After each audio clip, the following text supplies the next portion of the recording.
Hey folks, I'm Steve Wilmes, and this is Matt Kita over here. How's it going, Matt? I'm going good. You're going good? I'm going good. How fast are you going? I'm going very fast, but safely. You are? Yeah. Oh, come on, all the time.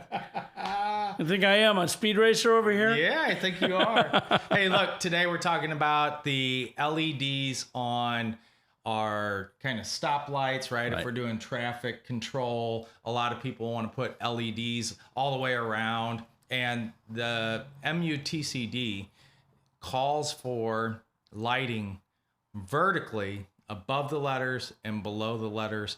That's it. So it needs to be red on the stop side of the paddle. It needs to be amber or yellow on the slow side of the panel. And this is extremely important because when you are driving down the road at high rates of speed, especially at night, during the day, the lights aren't going to make that big of a difference, are they? No, absolutely not. That's the thing. Visibility is so key when it comes to traffic control, especially at night. Yeah. I mean, when it's nighttime, you only have so much.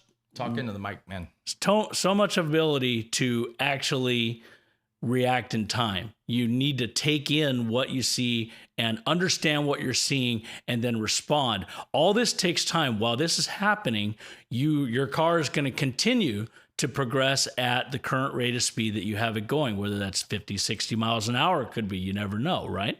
So you need to understand what's coming against you, what's coming up on you. And if you can't understand the message that is being sent you, then that communication does you no good. That's where we get into the problem with traffic control. Yeah.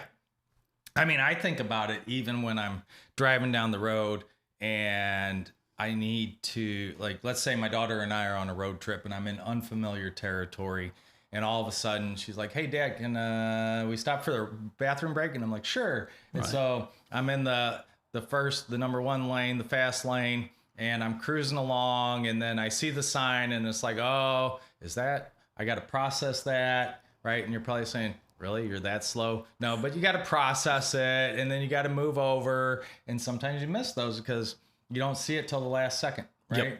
Or the last 10 seconds or whatever, and there's someone next to you and this and that. So it becomes a real issue. So what we're going to do today is Matt has kind of hooked up a stop panel.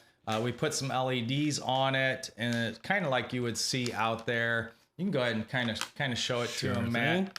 And the concept there is, look, we're only,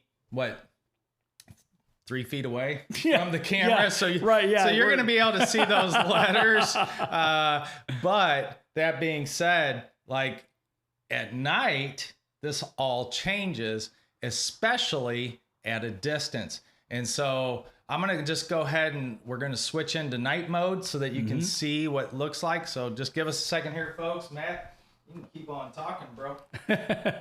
Yeah, look, like we mentioned before, communication is key when it comes to traffic control. You need to be able to see the message.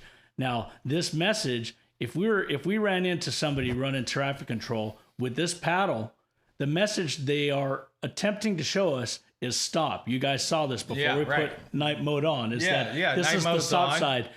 Steve, can you see? I can. I mean, I can barely make out the O in the reflection. Turn it more. No, this way. Like this way? Oh, yeah. There you go. And all I'm really seeing is lights. And that is because the lights are shining forward. Yes. Right? They're not in the letters. They're not really all that well illuminating. I would rather have them shining more on the paddle. And actually, this comes into play where we look at, just go back here for a second. It's better to have retro reflectivity, meaning that the light is bouncing off of the paddle itself for night. These LEDs, they're a real cool concept. We're constantly putting them on everything.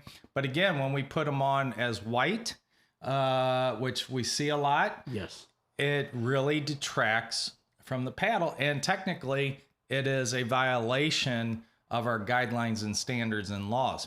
So what we want to do is make sure that when we go into a night mode, as you're driving, that you're able to see these things. And the first thing is, if I see red lights, I know that means to slow down. If I see yellow, if I see red, that means to stop. If I see yellow, that means to slow down. Right. But red's going to make me slow down because I have to start paying attention. And so the idea there is knowing what to look for. And if you go on Amazon, you're going to find stuff from all over the country, which may be legal one place, may not be legal here. Right. And you're going to see things that you can buy, and sometimes it's overdone. And that being overdone causes a lot of problems. So Matt, we can go ahead and put the paddle down for now. Okay. And I'm going to switch off your night mode. Actually, we'll just stay here for now. But folks, I think, and Matt, you can kind of correct me if I'm wrong here, but I think it's important that you really go back to this fault versus responsibility. If you haven't taken that little course that we offer on Dollar Training Club, you should do that. But the fault versus responsibility is understand what you're working with, understand the regulations, understand the laws, and then know where you're buying things, right? Mm-hmm. We're seeing this a lot where you're seeing fake PPE, glasses that don't meet specs, that they're just marking with the Z ratings. Right. Yeah. I mean, that's the thing. There's so many people out there, so many companies out there, they're putting out these products without really the quality control behind it, without really following the regulations. And as Steve mentioned, also, there's the concern of where you're ordering it from. You might be ordering a paddle from like Kentucky or New York that doesn't follow the same standards that California does. So there's so many things to consider when you're doing this, and you might be trying to save a buck, and I get it. We understand, but you have a budget you're trying to work within. You're still trying to get your job done and everything like that. Well, if you really want to save a buck, right, stop putting LEDs on everything. They require batteries. I can't stand it. I mean, honestly, when I look at it, it's like everything's got to have a battery. If we're trying to be environmentally sane here and environmentally friendly and protective of the environment, then stop with the IoT, Internet of Things, everything requiring a battery. What is wrong with having a scale that you stand on that just uses springs? Yeah. Nothing. They last forever. You can get the readout, right? Same thing. You don't need a coffee mug that has a speaker in it and has the I need a coffee mug that has a speaker in it. Come on. Yeah. That has the temperature. Look, if you're looking at the temperature and you have one mug of coffee that's 12, 16 ounces, you're not drinking coffee fast enough. Right. But the same thing, folks, if you really want to save a buck, forget the lights. Just go with the retro reflectivity panel on your stop paddle, and you will illuminate everything that you need to from the headlights of the vehicle. And you don't have to charge it. Yep. It always works, right? That's the other thing. If you got these paddles with the LEDs and they're not charged, then you got problems. I know that the charges last a long time, but hey, things happen. We see it all the time, right? So keep that in mind. And with that, you got anything else? I don't. Just keep safe out there, guys. Keep your eyes up ahead and look for what messages are being sent to you. Yeah, well, there's a message. Subscribe now. And if you are watching this on our blog, we do have the YouTube channel with all the videos out there. So you can feel free to take a peek at that. And we'll be happy to see you again soon.